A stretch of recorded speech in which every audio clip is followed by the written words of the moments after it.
مبارک number 103 میں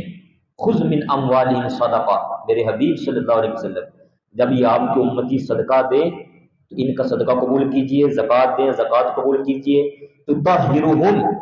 اس کے ذریعے ان کو پاک فرمائیے، وتزکیہم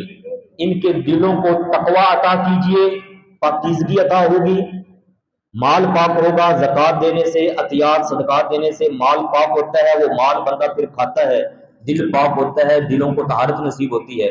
وَصَلِّ عَلَيْهِمْ صلی علیہم، یہ لفظ آپ ذرا سارے پڑھیے گا، صلی علیہم، ہم دعا کرتے ہیں نا اللہم صلی علی محمد، ہم کہتے ہیں اللہ تو درود بھیج، رحمت بھیج پیارے نبی کریم علیہ السلام پر۔ ادھر اللہ پاک کیا فرما رہا ہے، یہ جو صدقہ خیرات زکوٰۃ عطیات دینے والے ہیں، اے میرے حبیب آپ